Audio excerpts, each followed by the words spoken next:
Jared Dillian Show. I'm Jared Dillian. This is the Jared Dillian Show. We're talking about my uncle who sanded floors in Maine and made a couple of $1,000,000, and then he didn't spend any of it, and then he got too old, and now he's stuck.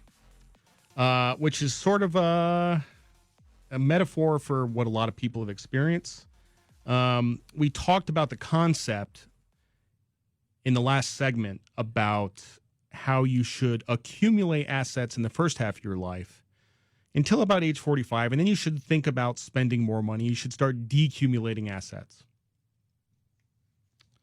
And that is people, there's very few people that do that successfully. People go to extremes. They either accumulate assets their entire lives and just save and save and save, or they just spend their entire lives and they go into debt and they're broke. There is, one of the recurring themes of the show is going to be balance, and it's really hard to sell balance. Nobody wants to listen to balance or moderation because it's easier to do all or nothing. And that's, balance and moderation is often the right solution. So you really do want to accumulate assets in the first half of your life and decumulate them at the second half. And I don't think there's any other personal finance experts that say this. And by the way, the ideal practitioner of this personal finance crap, the people you read about in The Millionaire Next Door, if you live in a tiny house with a crappy car and you have $1,000,000 in the bank and you are 55 years old, you might want to rethink your priorities.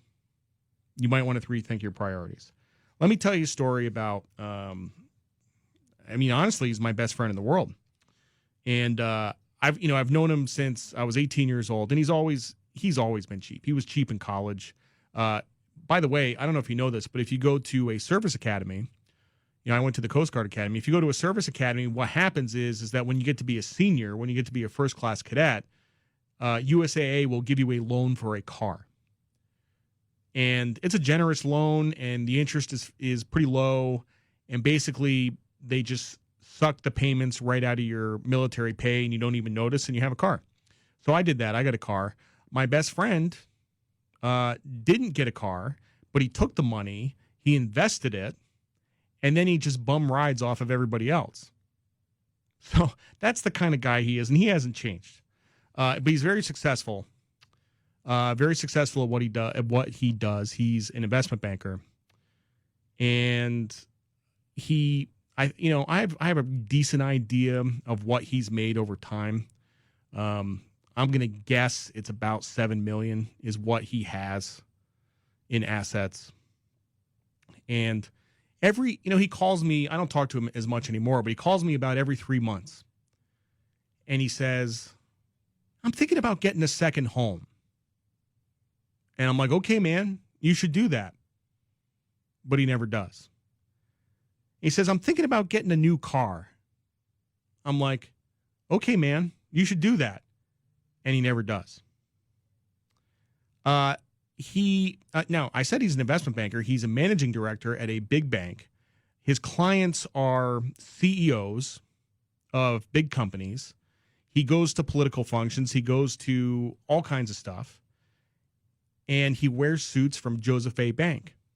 Buy 5, get 1 free, or buy 1, get 5 free, or whatever. And, I've said to him,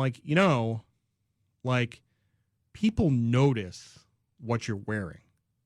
Look, Joseph A. Bank suits are fine for most people. But if you're in that position in your life, you can't do that. And he says, nobody notices. Nobody cares. I'm like, it's really obvious. You need to get a nicer suit. But he doesn't think it's a problem. And by the way, if you were to talk to some of my competitors in this personal finance space, they would take a look at this guy and they say there's no problem here. He's saved and he's got a ton of money and he's financially independent. There's no problem here. I think there is a problem. It's just, I'll tell you another story. This is where I actually kind of used to be like my friend. I was very much a cheap person, and I kind of crossed over in 2012. And I was in San Francisco for like a week. I was there for a wedding, but I was also there on business. And San Francisco, by the way, is kind of gross right now, but I used to live there in like 98, 99, 2000, and I loved it. And it's a very cool city and a very fun city. So I was really, having a great time in San Francisco. And down by Union Square is a Prada store. And I just was killing time. And I had never been in a Prada store, never in my life. And I went in there, and I'm like, man, they got some nice stuff in here. And I walked over to the shelf, and they had a pair of boots, like men's boots, like black leather men's boots. And I said, these are the most beautiful boots I have ever seen. I want to buy these boots. Keep in mind, I didn't have any clothes that would match it. I had nothing. I was buying like $40 shirts at the time. Like I didn't have anything that would go with these boots. I looked at the price tag on the boots, and they were $1,000 for a pair of boots. And I said, you know what? I'm going to do it. And I bought the boots. I absolutely did.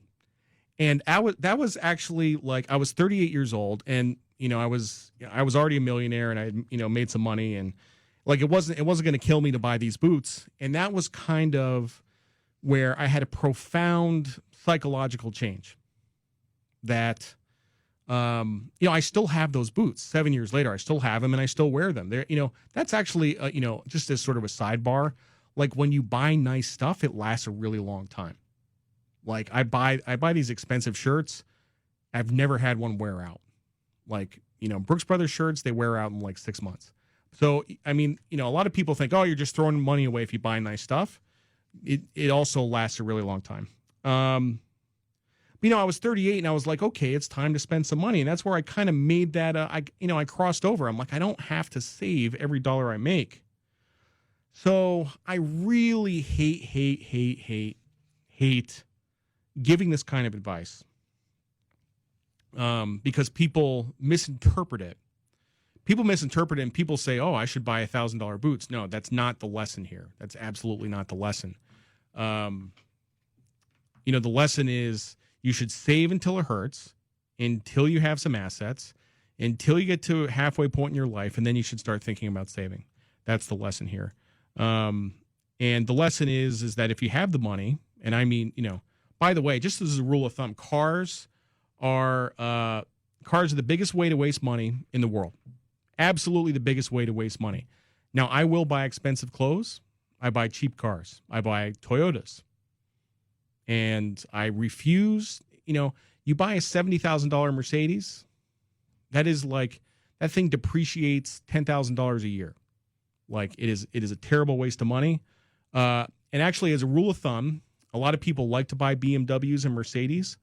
You should not buy a BMW or a Mercedes unless you have $1 million. You should not. You need to have a lot of money to buy a car like that.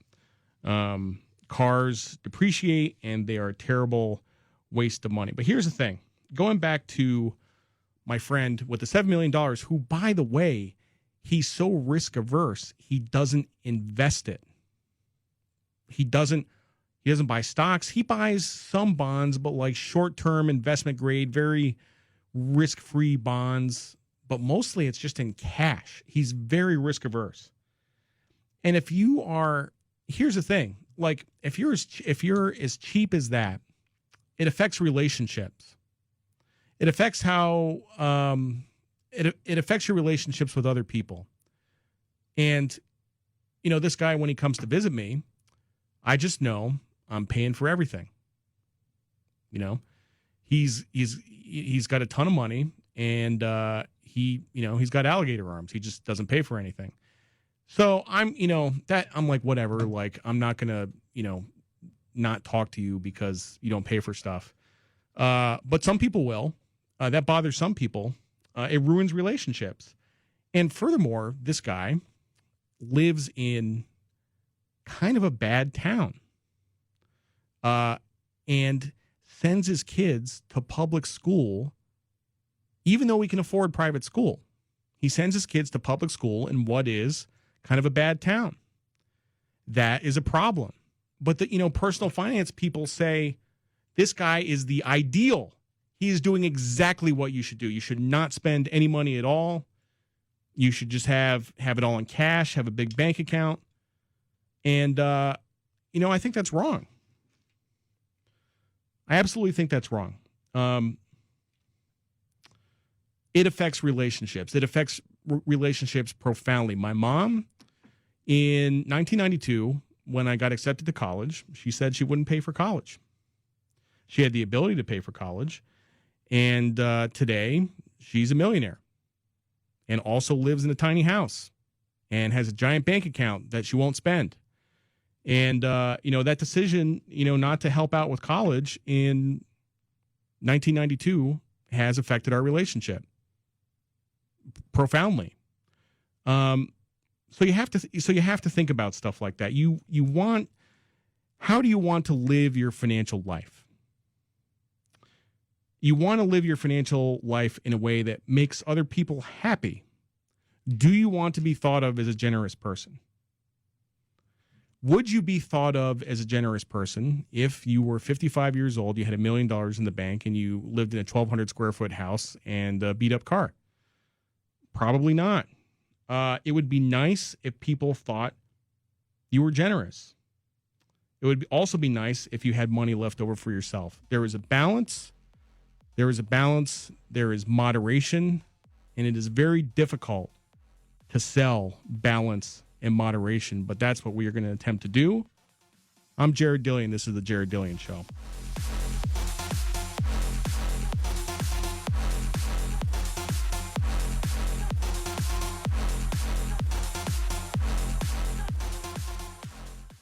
Jared Dillian. Now you know a rich guy.